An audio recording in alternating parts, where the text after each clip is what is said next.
খুন, হিংসা, হানাহানি যেন মালদার নিত্যদিনের ঘটনা হয়ে দাঁড়িয়ে গিয়েছে। কখনো গুলি করে খুন, কখনো মাথা থেতলে খুন। কথায় কথায় অবাধে চলছে সেখানে গুলি, ঝরছে রক্ত। কেন মালদার এই হিংসায় লাগাম টানা যাচ্ছে না? মালদা মানে এখন কি দুষ্কৃতীদের মুক্তাঞ্চল?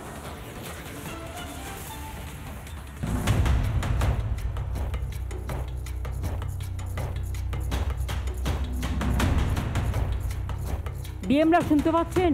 শুনতে পাচ্ছি না। আপনার ওখানে তো আজকে আমার একজন পুরো সহকর্মীকে মার্ডার হয়ে গেল এসপির অপদার্থতার জন্য। তার সিকিউরিটিও আগে তুলে নেওয়া হয়েছিল।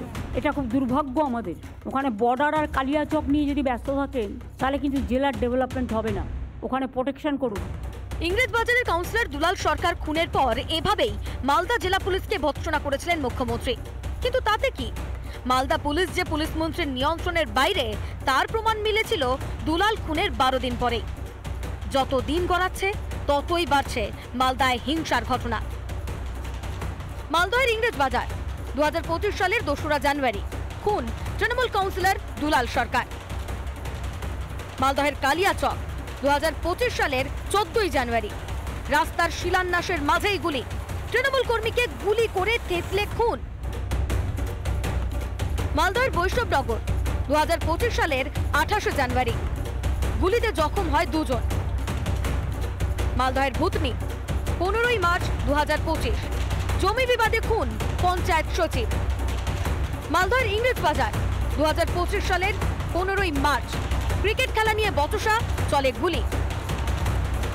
শনিবার রাতে বিধায়ক সাবিত্রী মিত্রের বাড়ির সামনে চলে গুলি। কোথা থেকে আসছে রাজ্যে এত আগ্নেয়াস্ত্র?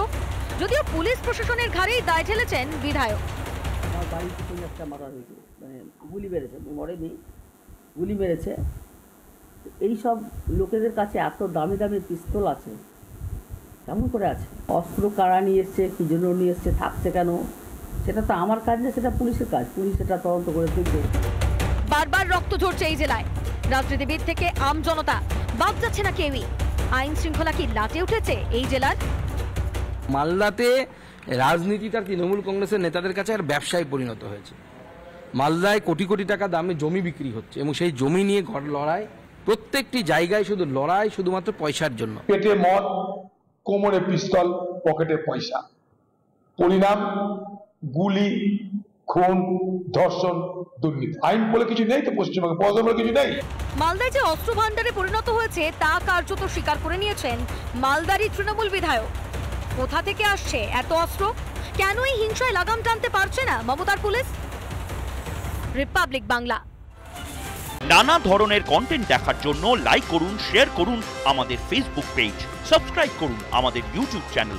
পাশাপাশি অন্যান্য ব্রেকিং নিউজের জন্য অবশ্যই চোখ রাখুন রিপাবলিক বাংলায়।